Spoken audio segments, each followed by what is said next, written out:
عراق سے آپ ہجرت کرتے ہیں، آپ شام میں آ جاتے ہیں۔ یہ بہت بڑا کٹھن مرحلہ ہے، آپ اس کو بھی بڑے صبر کے ساتھ برداشت کرتے چلے جاتے ہیں۔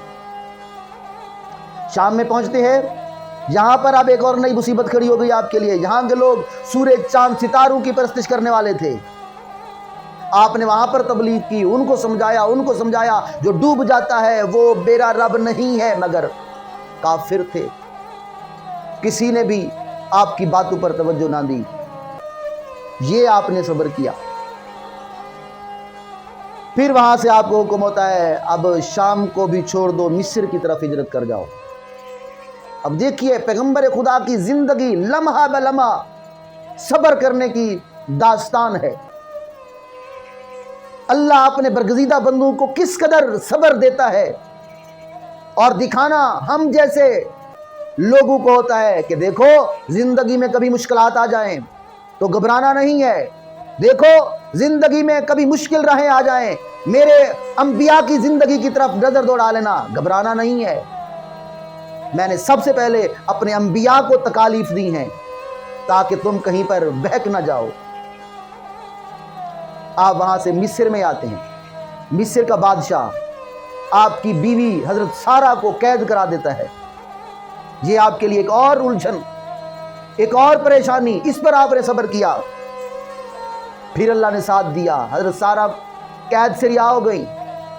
کس طرح رہا ہوئی، ہماری پہلی ویڈیو ہمارے چینل پر موجود ہے، اس کو آپ دیکھ سکتے ہیں، حضرت ابراہیم علیہ السلام کی زندگی سے متعلق۔ اب یہاں سے پھر آپ کو ہجرت کا حکم ہوتا ہے۔ اب وہ بادشاہ جس نے حضرت سارہ کو قید کیا تھا، اس نے اپنی بیٹی حضرت سارہ کی خدمت کے لیے ساتھ کر دی۔ آپ فلسطین میں آتے ہیں۔ اب اتنی تکالیف برداشت کر کے، کبھی کھانے کو ملتا کبھی نہیں ملتا، اللہ کے نبی صبر کے ساتھ برداشت کرتے گئے۔ اب فلسطین میں آتے ہیں، آپ کافی مالدار ہو جاتے ہیں، اور سخاوت آپ میں کوٹ کوٹ کر بھر جاتی ہے۔ لیکن مالدار ہونے کے باوجود اب ایک اور صبر آپ کے لیے، آپ کی اولاد نہیں ہے۔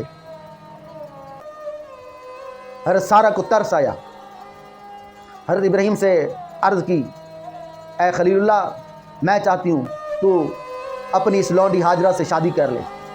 شادی ہو گئی، اب بیٹا پیدا ہوتا ہے، حضرت اسماعیل علیہ السلام۔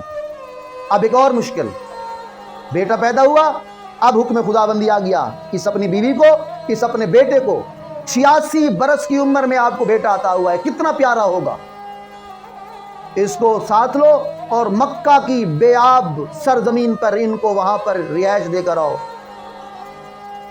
اللہ کے نبی نے ایک بار پھر صبر کیا، اپنی بیوی ہاجرہ کو، اپنے بیٹے اسماعیل کو مکہ میں ٹھہرایا اور واپس آ گئے۔ یہ ایک صبر آزما لمحہ تھا، اپنی بیوی کو اکیلا چھوڑ دینا، اپنے بچے کو اکیلا چھوڑ دینا، جہاں پر پانی تک کا نام و نشان نہیں، واپس آ گئے۔ یہ صبر کیا۔ پھر جب اسماعیل علیہ السلام 10-12 برس کے ہوئے، پھر حکم ہو گیا کہ ابراہیم اب اپنے اس بیٹے کو میری راہ میں قربان کر دو۔ اللہ کے نبی نے یہ نہیں ہچکتایا، اللہ تو نے مجھے بڑھاپے میں اولاد دی ہے اور پھر ذبح کرنے کا کہنا، نہیں، اللہ نے کہہ دیا ہے تو بس ٹھیک ہے۔